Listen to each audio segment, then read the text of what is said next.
Hello everyone, I'm Amit Raj, pursuing my bachelor's from IIT Madras, and I'm here to welcome you all at this our small channel named Sigma Scholar. ठीक है, तो कैसे हो आप लोग? बढ़िया। मैं इधर आया हूँ आप लोग के लिए एक छोटा सा, एक्चुअली इस चैनल का पहला वीडियो है ये। मैं आप लोग के लिए शॉर्ट में ही बता रहा हूँ। 11th क्लास नवोदय ने क्लास 11th के लिए एंट्रेंस एग्जामिनेशंस कंडक्ट करवाने स्टार्ट किए हैं लास्ट 2 ईयर्स।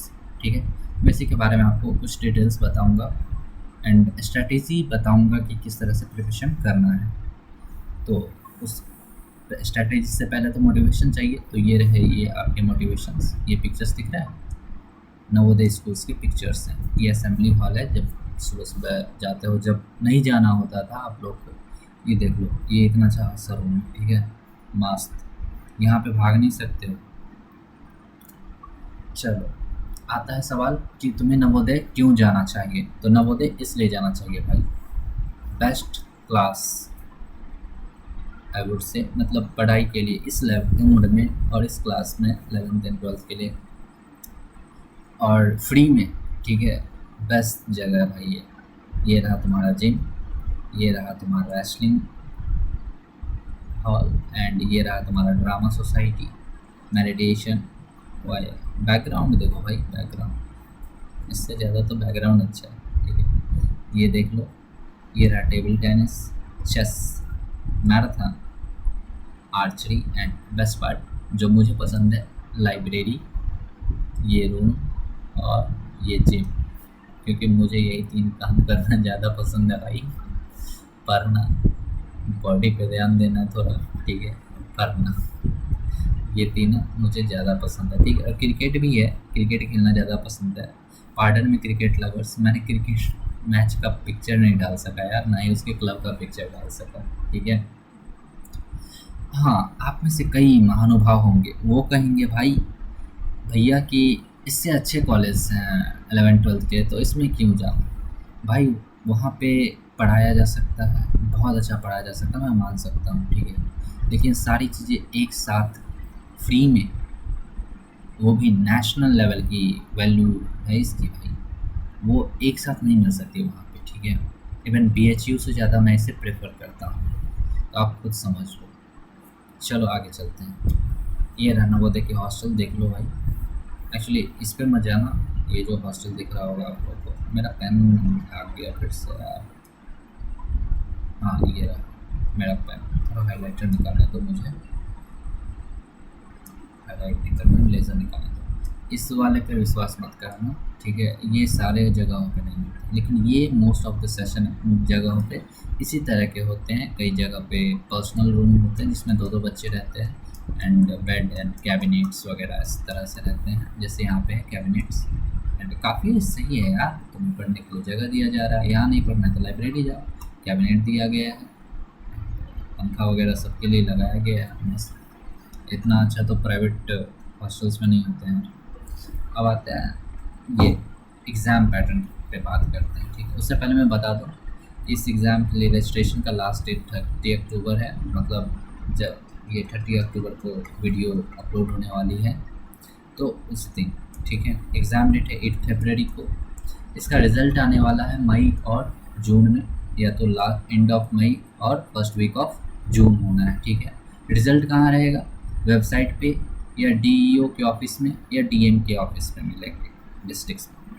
चलो, कितने सब्जेक्ट्स होने वाले हैं भैया?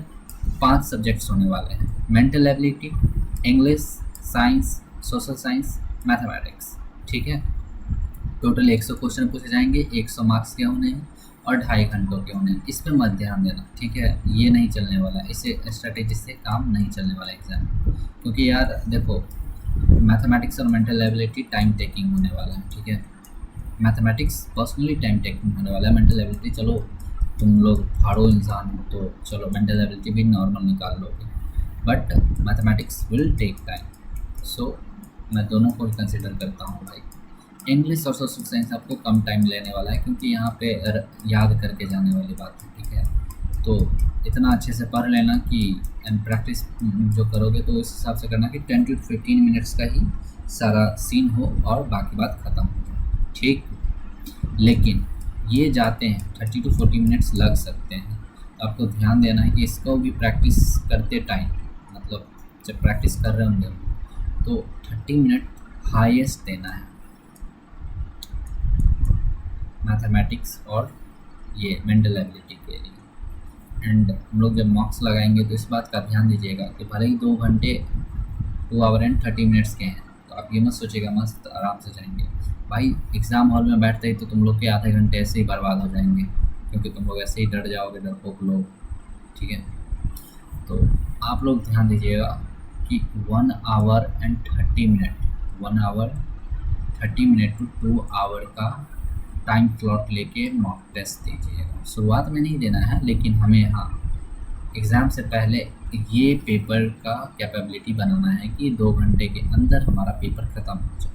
ठीक है, स्पेशल चीज़ कि जो दिव्यांग बच्चे हैं, कुदरत के करिश्मा, सॉरी इस तरह से बोल रहा हूँ यार, तो उन लोगों के लिए क्या है ना 50 मिनट का एडिशनल छूट है, मतलब उन्हें 50 मिनट्स एक्स्ट्रा मिलेंगे। चलो आगे चलते हैं। पेपर कब होगा? 11 AM से लेके 1-1:30 बजे तक होना है। ठीक है, मतलब 11 AM to 1:30 PM। ओके, ना मूव है। मैंने ये तो बता दिया भैया कि किस सब्जेक्ट से कितने क्वेश्चन और कितने मार्क्स होने वाले हैं। लेकिन अब क्या है, 11th में जाने वाले हो तो अलग अलग सब्जेक्ट्स लोगे, तो जो मेरिट लिस्ट बनेगा क्वालिफाई करने के लिए, मैं एक और बात बता दूँ भाई, ये कट ऑफ पेज मैंने नहीं लिया है, ठीक है, लेकिन मैं बता देता हूँ, मुझे याद है। यहाँ पे लिख देता हूँ बॉयज़ गर्ल्स एंड इधर कास्ट रखो। ठीक है, जनरल और OBC में, और ये है SC ST। ठीक है यार, OBC है यहाँ पे। ठीक है, C नीचे लिख रहा हूँ। और यहाँ पे है SC और ST वालों भाई के लिए। देखो गर्ल्स ज़्यादा मार्क्स का फेयर नहीं है, 19 और या 20 मार्क्स है कट ऑफ, एंड बॉयज़ के लिए है 21 और एक्चुअली 22 या 21 मार्क्स है, एंड SC ST में दोनों में 18 मार्क्स का है फेज। ठीक है, इतना ही ये है कट ऑफ, मार्क्स का कट ऑफ। तो क्या इतना ले आने से सिलेक्शन हो जाएगा? नहीं होगा, बिल्कुल नहीं होगा, भगा देंगे तुमको जाओगे तो, सीधी बात है। अगर उससे ज़्यादा चाहिए तो मैं पहले कह रहा हूँ 95+ मान के रखो, क्योंकि सीट्स होते नहीं हैं। अगर तुम्हें किसी नवोदय में 5 सीट भी मिल गया ना, तो तुम्हारा किस्मत भाई अच्छा होगा ना, आप लोग का बहुत ही अच्छा किस्मत होगा अगर 5 सीट भी मिल गया, क्योंकि एक्चुअली वैकेंसी तो होती ही नहीं है। वो तो जो बच्चे 10th में स्कूल छोड़ देते हैं नवोदय, उनके जगह पे खाली सीट तो वो रखेगा नहीं ना। तो इसके लिए उन लोगों ने ये प्रोग्राम लाया है कि जो भी सीट वैकेंट होगा हम उसको फिल कर देंगे, और ये 5 सीट भी हार्डली मिल सकते हैं किसी नवोदय में, समझ रहे हो ना। तो फाड़ के पढ़ो, रगड़ के पढ़ो। चलो आते हैं मैं कोर्स ऑफ, मतलब मेरिट लिस्ट किस तरह से देखा जाएगा। तो देख लो मेरिट लिस्ट मैं बता देता हूँ। साइंस वाले बच्चों के लिए जो मेरिट लिस्ट के लिए कंसिडर किया जाएगा वो होगा mental ability, science, mathematics. Maximum 60 marks के हैं और तुम्हें 60 में 60 लाने हैं। ठीक है, 60 में 60 लाने हैं। कॉमर्स वाला आपके लिए है मेंटल एबिलिटी, सोशल साइंस और मैथमेटिक्स, और आपको भी 60 में 60 लाने हैं। ठीक है, चलो ह्यूमैनिटीज़ की बात करते हैं। तो इसमें मेंटल एबिलिटी रहेगा और सोशल साइंस रहेगा। एक सब्जेक्ट जो बाकी 3 में से जिसका सबसे हाईएस्ट मार्क्स होगा उसका मार्क्स कंसिडर किया जाएगा। और भाई तुम सब ध्यान देख लो, ये मेरिट लिस्ट वालों में छोड़ना नहीं है, एक नंबर नहीं छूटना चाहिए। 60 में 60 टारगेट ले के काम करना वोकेशनल में। ठीक है, चलो आगे चलते हैं। ये बहुत इंपॉर्टेंट पार्ट था भाई, हल्के में मत लेना। 60। अब आते हैं मेंटल एबिलिटी सब्जेक्ट बता देता हूँ। ठीक है, मेंटल एबिलिटी वही मैंने शुरुआत में बता दिया था, 20 क्वेश्चन होगा, 20 नंबर का होगा, हर एक क्वेश्चन के लिए 1 मार्क होगा। चैप्टर है ये पैटर्न कॉम्प्लीशन, आप पढ़ लेना, मैं PDF टेलीग्राम में डाल लूँगा। ठीक है, अब आता है मेन चीज़, प्रिपरेशन कहाँ से करना है। तो प्रिपरेशन करना है मेंटल एबिलिटी का NTSC स्टेज 1 के लेवल का। ठीक है, उससे नीचे नहीं जाना है। प्रैक्टिस भी वहीं से करना। मैं 2 टीचर को जानता हूँ क्योंकि मैंने अपने टाइम पे फॉलो करा था जब मैं 10th में था, ठीक है।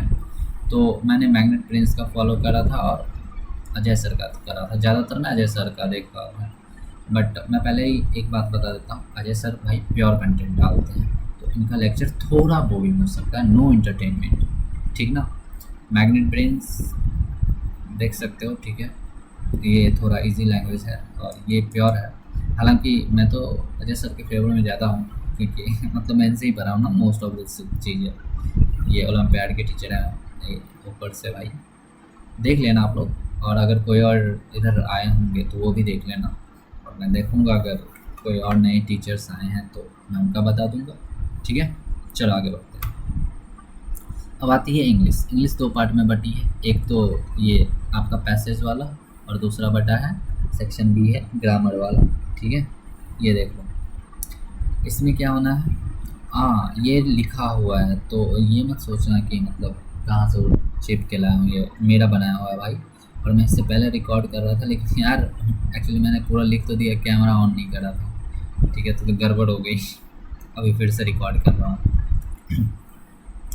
कोर्स स्ट्रक्चर देख लो, 20 क्वेश्चन, हर एक क्वेश्चन के लिए 1 मार्क, टोटल 20 मार्क्स, ठीक है। रीडिंग स्किल्स जानती हो क्या है, फिर एंड रीडिंग कम्प्रीहेंशन ये वाला जान रहे हो ना, ये वाला। ये डिस्कर्सिव मतलब वो कैप से जो रहता है ना, अच्छे से एक्सप्लेन करके बनाओ, सिंपल वर्ड्स में दे सॉरी कम्प्लेक्स वर्ड दे देते हैं और उसको एक्सप्लेन करके वैसा वाला रहना। और केस पेजेस पैसेज पूरा एक कहानी दे देगा और वहाँ से तुमको बताना होगा डेटा, ठीक है। टेंस रहेगा, यहाँ कहाँ रहेगा सर, क्या पूछेगा, एक्टिव पैसिव पूछ देगा, मॉडल्स पूछ देगा, सब्जेक्ट वर्ब काम पार्ट से सवाल रहते हैं, ठीक है। ये सब तो जानते ही हो आप लोग क्योंकि पढ़ते आ रहे, सॉरी मैं तो भूल गया था कितना पढ़ते हो आप लोग से यार। टेंस में क्या हो सकता है ना, आपको ये पास्ट टू फ्यूचर इस तरह से रहेगा, वर्ब आइडेंटिफाई करने वाला जैसे, और वॉइस में यूज कर देगा, ठीक है। पार्ट्स ऑफ स्पीच कह रहा हूँ, स्पीच फिर सब्जेक्ट वर्ब एग्रीमेंट और कंकर्ड कह लो, ठीक है।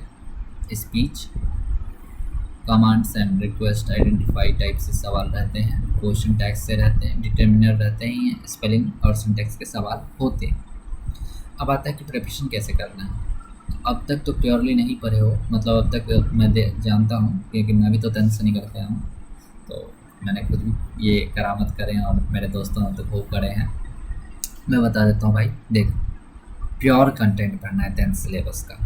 ग्रामर में जो भी दे रखा है 9th एंड 10th का, ग्रामर में जो भी दे रखा है प्योरली पढ़ना है। बुक्स रेफ़र करो, सिर्फ लेक्चर के भरोसे मत रहना, क्योंकि देखो यार मोस्ट ऑफ द केसेस में जो भी व्यक्ति लेक्चर बना रहा है ना, वो इसी हिसाब से बना रहा है कि बच्चा का एग्ज़ाम अच्छा से निकल जाए, वो भी बोर्ड वाला, ठीक है। लेकिन जो नवोदय में पूछेगा वो प्योर कंटेंट पूछेगा। आप देखो बोर्ड पे ध्यान देना है, लेकिन इस पे ध्यान दो, एंड इवन इस पे ध्यान दोगे तो बोर्ड तो अपने आप हो जाना है यार, ठीक है। तो प्योर पढ़ाई करनी है 10th की सिलेबस की, ना कि क्वालिफाई करने के लिए, एग्ज़ाम को क्वालिफाई करने के वाला लेक्चर नहीं देखना है। हाँ ऐसे ऐसे सवाल आएंगे, ऐसे बना देंगे, वो नहीं करना है, ठीक है। वो बचपन में करते थे, अब बड़े हो गए हो तुम लोग। चलो अब आते हैं ये मैथमेटिक्स में। तो यहाँ भी 20 सवाल रहेंगे, 20 नंबर के होंगे और हर एक क्वेश्चन के लिए 1 मार्क्स होगा। आ जाओ रियल नंबर देख लो। तो रियल नंबर से क्या होना है, फंडामेंटल थ्योरम ऑफ अरिथमेटिक, मस्त सवाल, ठीक है। ध्यान रखना 9th एंड 10th दोनों को मिला के रखेगा, बढ़िया सवाल रहेगा। मतलब एक ही पूछेगा, एक से ज़्यादा नहीं पूछेगा इसमें सवाल, यही पूछा जाएगा। यहाँ देखो यूनिट अलजेब्रा पोर्शन से, ठीक है। पॉलिनोमियल हुआ, पेयर ऑफ लीनियर इक्वेशन हुआ, क्वाड्रेटिक हुआ, अरिथमेटिक हुआ, ठीक है। यहाँ क्या पूछेगा, पॉलिनोमियल जीरोज़ कोएफिशिएंट ऑफ, इसके बीच में रिलेशन पूछ देगा, जीरोज़ निकालने बोल देगा, ठीक है। या जीरोज़ दे देगा, नहीं वो नहीं आएगा, वो क्वाड्रेटिक इक्वेशन में रहेगा। क्या रहेगा, अल्फा स्टैंडर्ड क्वाड्रेटिक इक्वेशन से सवाल रहेंगे, सॉल्यूशंस के लिए पूछ देगा, ठीक है। फैक्टराइजेशन वाला मेथड, और उससे भी अच्छा है ये डिस्क्रिमिनेंट, जो कि बहुत परेशान करता है, मतलब कभी कभार करता है, अच्छे सवाल हो जाता है। तो रिलेशनशिप बिटवीन रूट्स एंड, ये एप्लीकेशन पूछ देता है भाई रूट्स का डिस्क्रिमिनेंट में। एंड रिलेशन भी रहता है, नेचर ऑफ रिलेशन पूछ देता है, किसका, तो कोफिशिएंट्स के एंड रूट्स के। और क्या होता है, नेचर ऑफ रूट पूछ देता है डिस्क्रिमिनेंट का यूज़ करके। सिचुएशनल प्रॉब्लम होता है, डे टू डे लाइफ वाली पूछती है। पेपर ठीक रहा है, इसके क्वेश्चन भी ठीक आए हैं, मैंने देखा है। अर्थमेटिक प्रोग्रेशन, इसमें तो 2-3 फार्मूला ही है, ए एन एंड फिर वो एस एन वाला। मैं बता दूँ क्या, एक कर ही देता हूँ, मुझे बताए बिना तो रहा नहीं जाएगा। ए एन बराबर पढ़े होगे भाई, a plus n minus 1 into d, ये वाला first term, number of terms, common difference क्या है, ठीक है। और ये क्या है, लास्ट टर्म कह लो या general expression.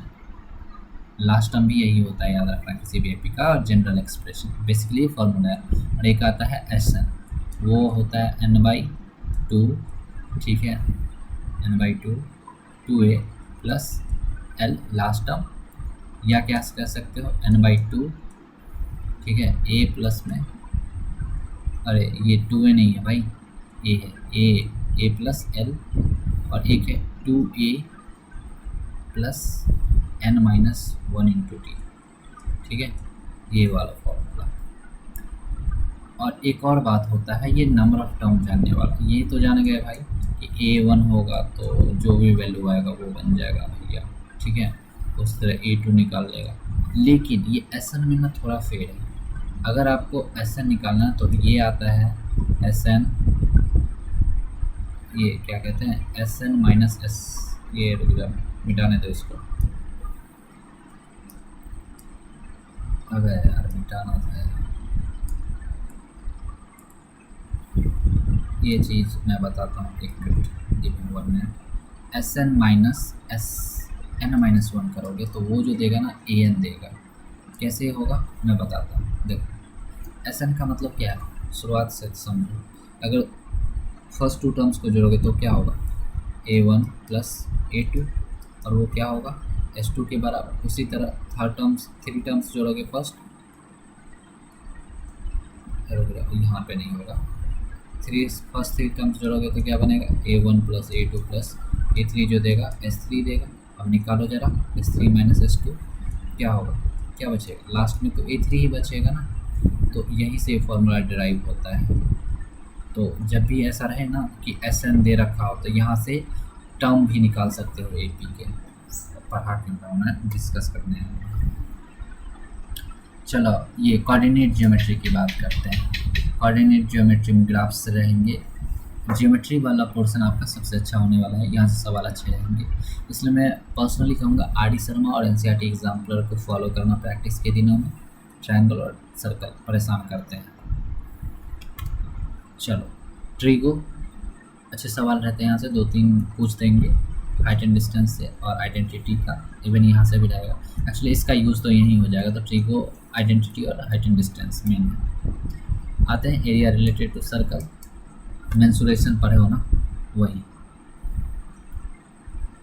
Surface area and volume. और ये तो मालूम नहीं है, इसमें कहाँ से हो सकता है प्रोग्राम में, कार्ड और डाइस तो पढ़े हो गए वो वाला, और मीन मीडियन मोड स्टैटिक्स में, you know it very well, ठीक है। चलो आगे चलते हैं। ये है साइंस का, केमिकल सब्सटेंसेस यहाँ लिख रखा है। एसिड बेस क्या पूछेगा, पीएच के बारे में पूछेगा, फार्मूलाज पूछ देगा, केमिकल नेम पूछ देगा।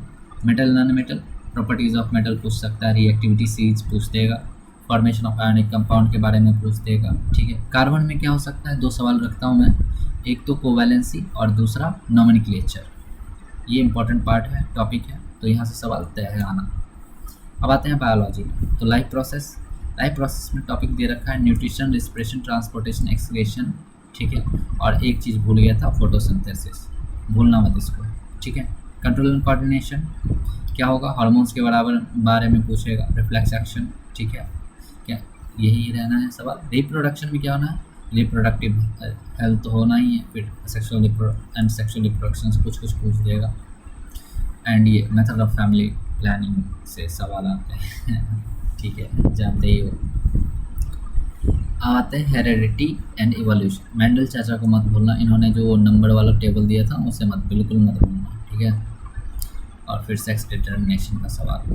चलो आते हैं फिजिक्स में है हमारा number of image formation, mirror formula, ये मैग्नीफिकेशन, इस दोनों को मिला देते हैं सवाल लेने में।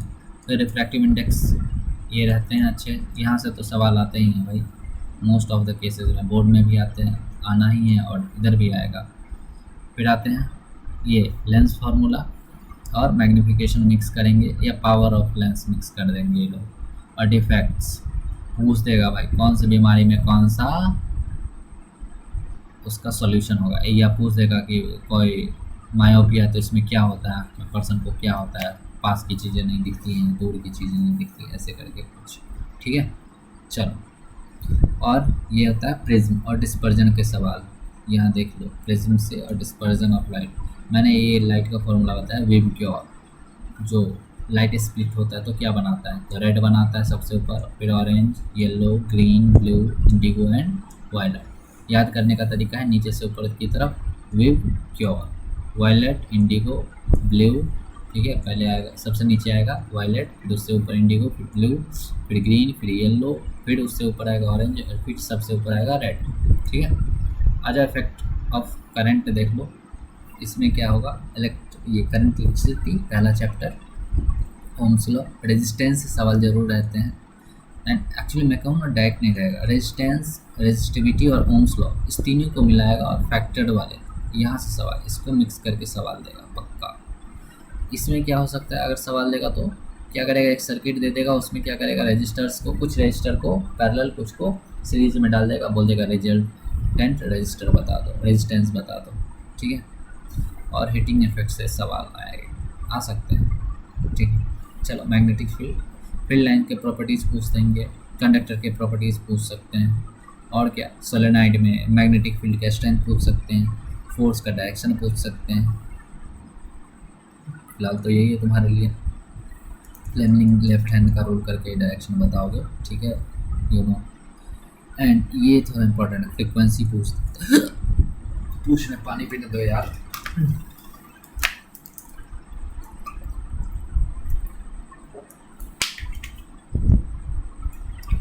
एंड अगला है आवर एनवायरनमेंट।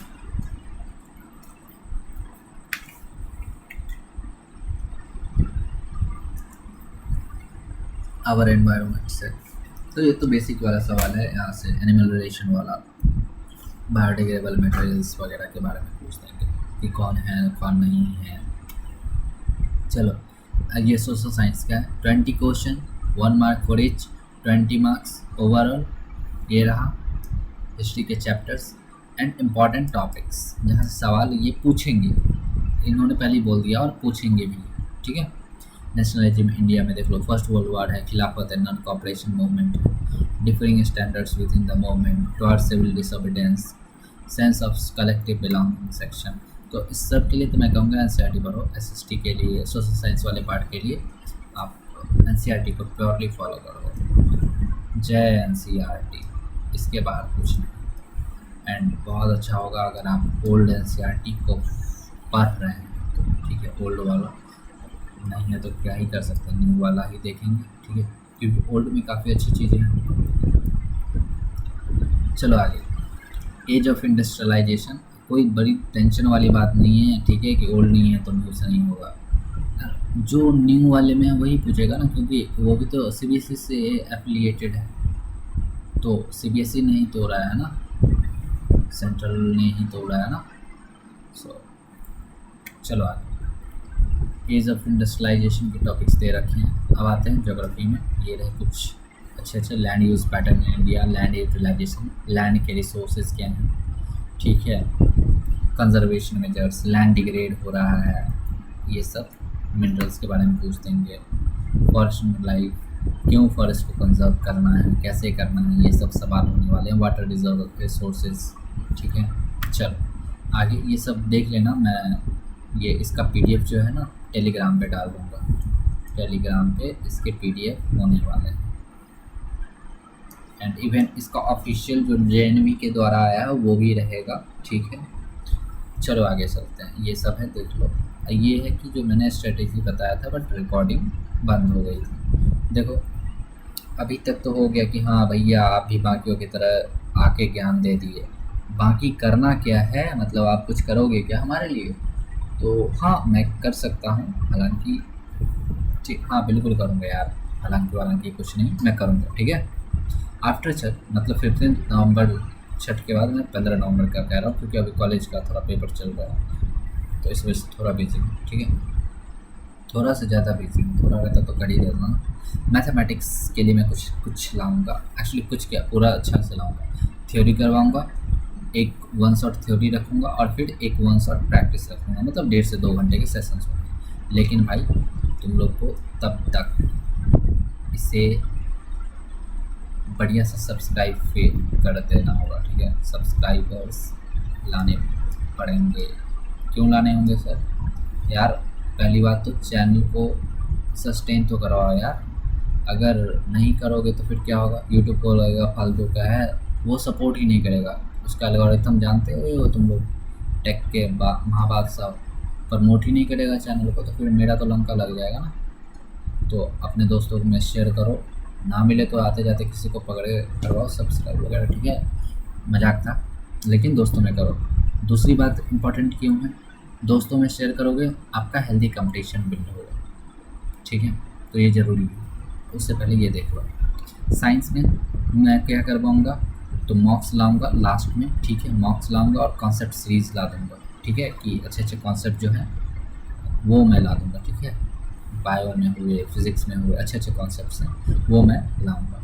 सोशल साइंस के लिए मैं कुछ नहीं करवा पाऊँगा, मैं उसके लिए माफ़ी चाहता हूँ भाई। सोशल साइंस के लिए कुछ नहीं करवा पाऊँगा, क्योंकि वो काफ़ी फिर मुझे खुद एनालाइज करना पड़ेगा, पढ़ना पड़ेगा, जो कि मैं नहीं कर सकता, फ़िलहाल तो नहीं कर सकता, ठीक है। लेकिन मैं आपको बता सकता हूँ कि कहाँ पढ़ना है जाके, ठीक है। उसके लिए मैं एक अलग ही बता दूँगा। या आप अगर प्योरली कहूँ तो मैग्नेट ब्रेन को फॉलो कर सकते हो, क्योंकि पुराने लेक्चर एक सर थे, कुछ तो नाम था आपका, शायद दिगराज सर नाम था, तो उनका देख सकते हो, उनका काफ़ी डिटेल है, रहा है, था भी, ठीक है। वो काफ़ी पूरा डिटेल में पढ़ाए हुए थे सोशल साइंस, तो उनका देख लो, ठीक है। चलो अब आता है सर भैया कि 100 दिन बचा है ना, अप्रॉक्सीमेटली 100 डेज़ ही बचे हैं, क्या इसमें हो पाएगा?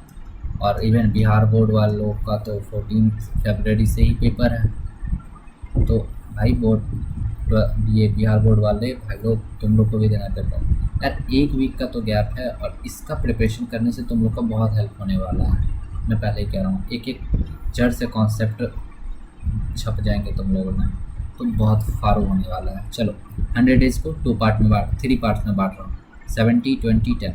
70 डेज़ किस लिए? कंप्लीट सिलेबस करने के लिए, और जितना रह के जितना बुक को बोवाना है, ज़्यादा मत बोवाना, एक रेफरेंस रखना और एनसीईआरटी को रखना, बस, और कुछ नहीं, ठीक है। बस इतना ही रखना। रेफरेंस में क्या रख सकते हो? आर डी शर्मा या आर एस अग्रवाल कर लो, या केसी सिन्हा भी कर सकते हो, ठीक है। चलो आगे मैं ये इस 70 डेज़ में मैं बता दूँ, 2 रिवीजन हो जाना चाहिए 70 दिनों के अंदर पूरा। किस तरह से यूज़ करना है तो ये देखो, मैं मान के चल रहा हूँ कि आप में से अच्छे बच्चे जो हैं, आप में से जो महान अच्छे बच्चे हैं, वो स्कूल जाना बंद कर चुके होंगे। इवन कई स्कूल्स तो क्लासेस लेने भी बंद कर दिए होंगे 10th के, नहीं है तो भी नहीं, लेकिन ठीक है, मैं उनके लिए बता रहा हूँ जो स्कूल जाना बंद करते हैं। 7 डेज़ होते हैं भाई पर वीक में, 7 डेज़ होते हैं। 5 डेज़ आपको रगड़ के सिर्फ सिलेबस पे ध्यान देना और उसका रगड़ के प्रैक्टिस करना है। बाकी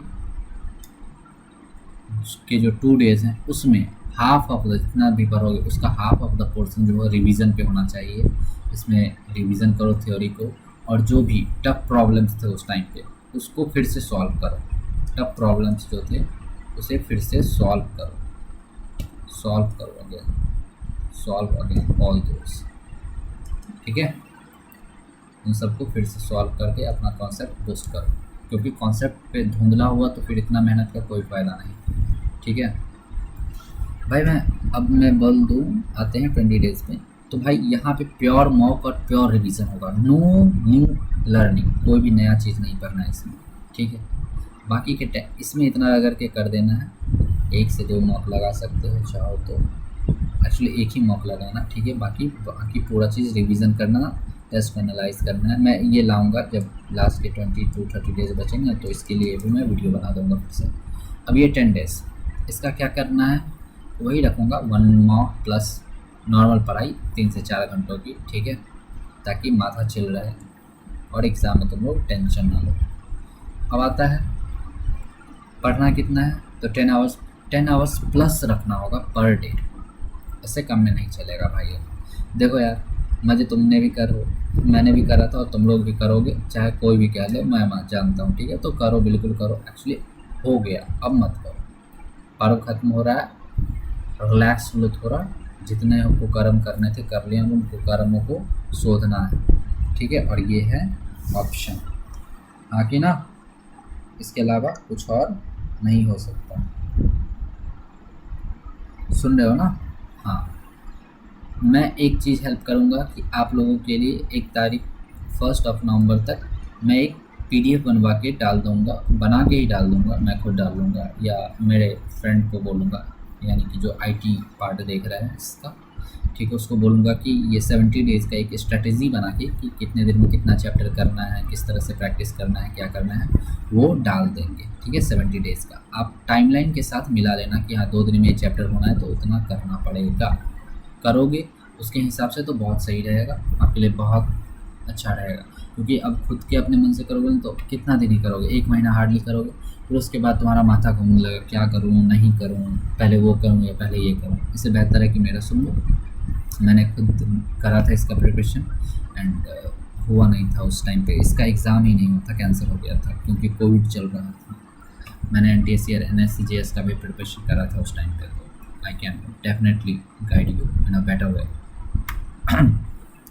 चलो फिर अब चलते हैं, अगली बार मिलेंगे फिर, ठीक है।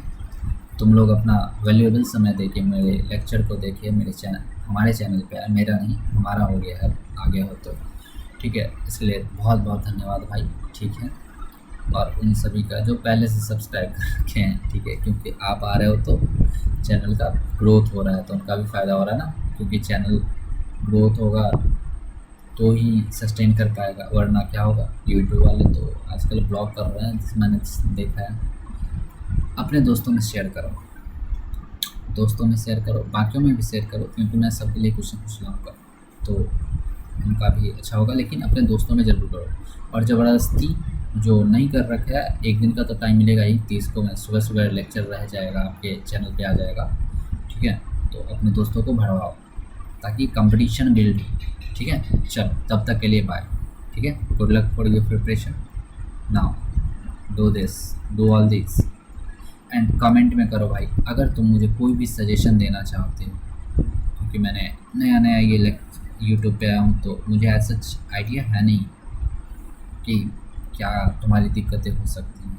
मैंने प्रीवियसली पिछले 5 सालों में ऑफलाइन में तो पढ़ा है कई बच्चों को, बट ऑफलाइन एंड ऑनलाइन में कई चीज़ों में कमियां होती हैं। हो सकता है आपको मेरा स्लाइड पसंद ना आए, मेरे साउंड क्वालिटी पे दिक्कत हो सकती है, हो सकता है कईयों को मेरा शब्द भी थोड़ा ठीक ना लगे, तो शब्दों के लिए माफ़ी चाहूँगा यार, क्योंकि वो थोड़ा JEE के प्रिपरेशन पे रहा हूँ ना पिछले 2-3 सालों में, तो एंड उसके साथ ही मेरी ये ट्यूशन कोचिंग पढ़ाना भी चल रहा था, थोड़ा शब्दकोश बिगड़ गया है। कॉलेज में आ गया हूँ यार, तुम लोग भी समझो, तुम लोग भी बच्चे थोड़ी हो। चलो बाय, गिव मी सजेशन, कोई भी रिसोर्सेज हो अगर न वो देखा तो वो मुझे टेलीग्राम पे शेयर करो, ठीक है।